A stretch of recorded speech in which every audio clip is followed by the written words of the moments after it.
lead or win, and in the second game he was winning incredibly heavily. Like he looked like he had no way of losing that, and then he just got caught in the bubble. Like I think he got chased up top, had a bad air dodge, got caught by a witch twist, and then that was it. Like Bayonetta killed him something like 40, 50% or something like that. Nice. All right, here we go. We're getting it started. Kirihara versus E2C's Tyroy. Yeah, coming straight out of Chicago here. Events representing the Midwest. Kirihara, of course, all the way from Japan. No sponsor. Yeah. A lot of people in Japan regarded Kirihara as kind of like a hidden boss of the region just because he is one of the best players, but he just wasn't as active. And now this year, he's had a huge resurgence in both Japan and the U.S. and kind of just proving that, yeah, this is why they call me, a god in Japan. You know, and I got to give a shout out to all of the entities that make it possible for Japan. People like Vaseth and Bear, yes. Entities like 2GG. You guys do so much work to bridge the gap between our scenes, and it's so important because they have obviously just so much undeveloped, rather unforeseen talent that we have to actually get used to. Yeah. Right now, though, I really am liking how Kirihara's approaching this matchup. He's playing a very strong walling game with the Luma here, making it very difficult for Tyroy to open him up. But nice DI to get out of that second witch twist. If he did get caught up there, that might have been it. But double up there. That's what happens if you don't make a decision. You either have to air dodge or jump away. When you just don't do anything, he can just jump at you. Oh, that was such a good follow-up. That was insane from Tyroy. Tyroy, that was impressive. You got me nodding my head on that one. Brilliant witch time punish. That was so good. And even timed the up smash for that, even though the witch time ended, he still did it. He accounted for that. That was so good. So good. Me, if I played Bayo there, I would have just did down two to charge those. Yeah. I would have just ended it there. I just like that he knew to use his aerials or his tilts appropriately, just elevate him to the very top of the platform to make sure he died at the right percent. Yeah, exactly. Phenomenal play from both of these players here, Kirihara and Tyroy. Definitely proving to everyone watching here in the venue and here at home, at home that they've both got what it takes to mess each other up. Exactly. Tyroy finally getting a decent lead here for the first time this match. See what he can work with. I would like to see him, since he does have kind of a lead, play a little bit more defensive and don't let Kirihara open him up as much.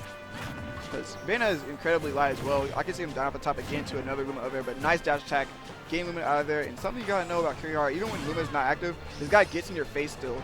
He doesn't run away to wait for Luma to come back.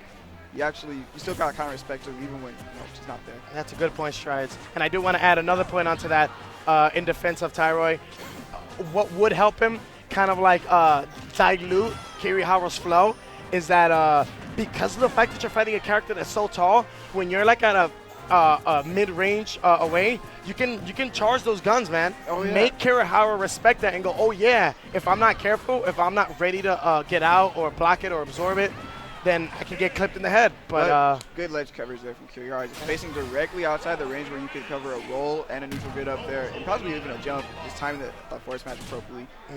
Nice catch. So I hope that Tyro can realize that kind of thing. Like you don't always have to fight Rosa at range 0, even though Rosa has that down B that can whisk away your projectiles. Kind of force you to do that. Use all your tools so that your opponent feels like you're less predictable. Yeah. You know what I mean? I definitely agree. And I think that match as well, outside of that Wish Time punish, Tyro didn't really get that many strong Bayonetta strings out of the Wish Twist or the ABK or anything like that. He didn't. That's right. That's a good call. He didn't get any big combos out. Yeah.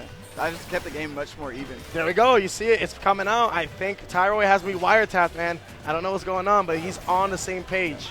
The only real thing that Rosa can do to contest that is utilize her crouch to avoid the angle of the bullets. And I kind of seen Kirihara do that a little bit. As well as the gravitational pull, but it's still a really strong option just because it's also shield cancelable as well. Exactly. And see, this is what you have to do as a player. Before every set begins, you have to, oh, he's going for it. Goodness, Rosalina is such a huge body.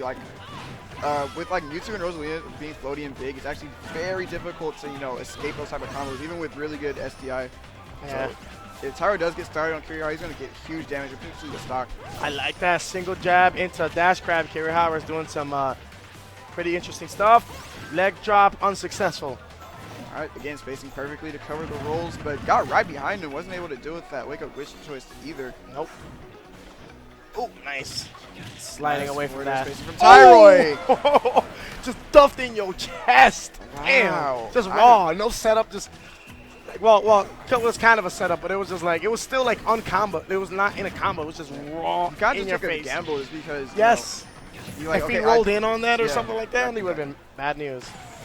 but it definitely paid out for him. And yeah, again, he's working with an advantage here. And like I said in the last match, I would like to see him not, force anything right here against Kirihara and give him any type of free punishes. Because Bayonetta can play a really good runaway game as well.